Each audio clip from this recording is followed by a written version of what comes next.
Hey guys, welcome to my channel. ഇന്നിപ്പോ ഞാൻ ചെയ്യാൻ പോണെന്താ വെച്ചാൽ ഇന്നൊരു സാറ്റർഡേ ആണ്. ഇന്ന് എന്റെ റൂം ഞാൻ ജസ്റ്റ് ഒന്ന് ചുറ്റി കാണിച്ചു തരാം. ഇതാണ് ഇപ്പൊ എന്റെ കറന്റ് റൂം. കണ്ടോ? അപ്പൊ ഈ റൂം ഒന്ന് ജസ്റ്റ് ഒന്ന് അടിപൊളിയാക്കാനുള്ള ഒരു വൈബാണ്. ഇന്ന് ജസ്റ്റ് ഒന്ന് യൂട്യൂബിന് വേണ്ടി റൂം ഒന്ന് ജസ്റ്റ് ഒന്ന് മോഡിഫൈ ചെയ്യണം. എനിക്ക് ഈ റൂം ശരിക്കും ഇഷ്ടമാണ്. കാരണം ഇപ്പൊ എന്റെ വിഷൻ ബോർഡ് കാര്യങ്ങളെല്ലാം ഉണ്ട്.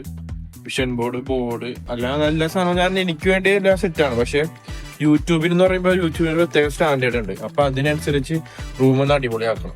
അപ്പൊ ഇതിപ്പോ എനിക്കെന്താ മറ്റേ മദനിലുള്ള മറ്റേ അലമാരിയൊക്കെ ഉണ്ട്, നൈസാണ്. സെറ്റ് അലമാരിയാണ്. അപ്പൊ എനിക്കെന്താ ചെയ്യേണ്ടതെന്ന് വെച്ച് കഴിഞ്ഞാൽ എനിക്ക് റൂം ഒന്ന് അടിപൊളിയാക്കണം. അപ്പൊ ഞാൻ അതിനുവേണ്ടി ഈ ഇടക്ക് ലേഖല്ലേര് നമ്മുടെ ഷോപ്പിലേക്ക് ചെന്നിട്ട് ഞാൻ ഒരു പൂവ് മേടിച്ചായിരുന്നു. അടിപ്പം പൂവാണ്, മറ്റേ ഇതുണ്ടാ ബോഗൻ വില്ല, അതൊക്കെ മേടിച്ചായിരുന്നു. അപ്പൊ എനിക്കിനി ക്രിസ്മസിന്റെ ലൈറ്റ് ഉണ്ട്. അപ്പൊ ഞാൻ എന്റെ ഐഡിയ എന്താണെന്ന് വെച്ച് കഴിഞ്ഞാൽ ക്രിസ്മസിന്റെ ലൈറ്റ് എടുത്തിട്ട് നമുക്ക് റൂം ഫുള്ള് നടക്കാം. പിന്നെ 2-3 വീഡിയോ റെഫറൻസ് നോക്കാം. 2-3 വീഡിയോ റെഫറൻസ് നോക്കിയിട്ട് നമുക്ക് അതിലെങ്ങനെയാണ് ട്യൂട്ടോറിയൽ പറയണമെന്ന് വെച്ച് കഴിഞ്ഞാൽ അതേപോലെ നമുക്ക് റൂം അടിപൊളിയാക്കാം. ഓക്കെ, അപ്പൊ ഇന്നത്തെ നമ്മുടെ ടാസ്ക് റൂം അടിപൊളിയാക്കാൻ. നമുക്ക് ഇന്ന് റൂം അടിപൊളിയാക്കാം. ഇപ്പൊ നമ്മള് എന്റെ വീടിന്റെ ടെറസും പൊക്കത്തായിരിക്കണം. അതെന്തിനാന്ന് വെച്ച് കഴിഞ്ഞാൽ എനിക്കൊരു നമ്മുടെ ഒരു മെയിൻ സ്പോട്ട് ലൈറ്റ് എടുക്കാറുണ്ട്. അത് ഞാനിവിടെ ഉണ്ടാക്കി വെച്ചാൽ പുറത്ത് എനിക്ക് പൊക്കത്തൊരു വീടും കൂടി ഉണ്ട്, കാണിച്ചു തരാറ്. ഇതാണ് ആ വീട്. ഇതെന്താന്ന് വെച്ച് കഴിഞ്ഞാൽ 10ാം ക്ലാസ്സിൽ എനിക്ക് പപ്പ പഠിക്കാൻ വേണ്ടി ഉണ്ടാക്കി തന്ന ഒരു വീടാണ്. ഇതിൻ്റെ ഉള്ളിൽ ഞാൻ ഒരുമാതിരി എല്ലാം സാധനവും സെറ്റ് ചെയ്ത് വെച്ചിട്ടുണ്ട്. പൊക്കത്തിലെ ഇക്വേഷൻസും കാര്യങ്ങളും എല്ലാം എഴുതി വെച്ചേക്കണം. ചെയ്യണ്ട, ഇവിടെ ഇക്വേഷൻസ് കാര്യങ്ങളെല്ലാം എഴുതി വെച്ചേക്കണം. പിന്നെ അതേ സൈഡിലും ഇക്വേഷൻസും കാര്യങ്ങളെല്ലാം എഴുതി വെച്ച് പഠിക്കാൻ വേണ്ടിയുള്ള സെറ്റപ്പ്. പൊക്കത്ത് എല്ലായിടത്തും മറ്റേ ഗജനീനെ പോലത്തെ സീനാണ്. എല്ലായിടത്തും കൊണ്ട് ഇക്വേഷൻസും മാത്സ് എനിക്ക് അധികം ഭയങ്കര ഇഷ്ടമായിരുന്നു മാത്സ് പഠിക്കാൻ.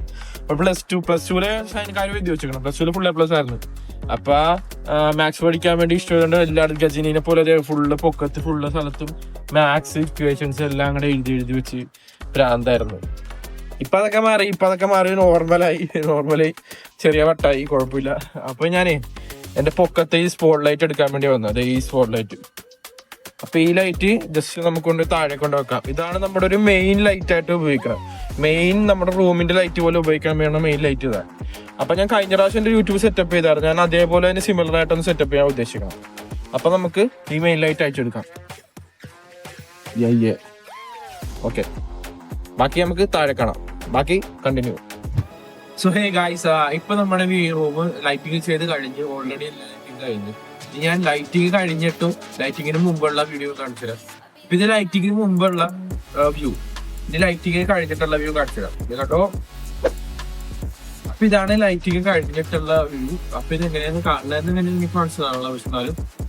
ഇപ്പൊ ഞാൻ ബ്ലൂ ലൈറ്റ്, റെഡ് ലൈറ്റ്, പിന്നെ ഒരു കുറച്ച് ബാക്ക്ഗ്രൗണ്ട് ലൈറ്റ്സ് വെച്ചിട്ടുണ്ട്. പിന്നെ എനിക്കൊരു ഡിഫ്യൂഷൻ ലൈറ്റ് ഇവിടെ വെച്ചിട്ടുണ്ട്. അപ്പൊ അത്രോടെ ഞാൻ വെച്ചേക്കുന്നത്. ഒരു സ്പോട്ട് ലൈറ്റ് മിസ് ചെയ്തിട്ട് സ്പോട്ട് ലൈറ്റ് ഞാൻ സെറ്റ് ആക്കി എടുക്കാം. പിന്നെ പെർഫെക്റ്റ് ആയിട്ടില്ല, പെർഫെക്റ്റ് നമുക്ക് ആക്കി എടുക്കാം. അപ്പോ ഇനി എന്റെ യൂട്യൂബ് വീഡിയോസ് എല്ലാം ഇതേ ഒരു വ്യൂവിലായിരിക്കും കാണാൻ പോകുന്നത്. ഈ ലൈറ്റിംഗിലായിരിക്കും എല്ലാ ദിവസവും ഉണ്ടാകുന്നത്. അപ്പൊ നമുക്കിനി അടുത്ത വീഡിയോയിൽ അടിപൊളി വീഡിയോയിൽ കാണാം. ബൈ.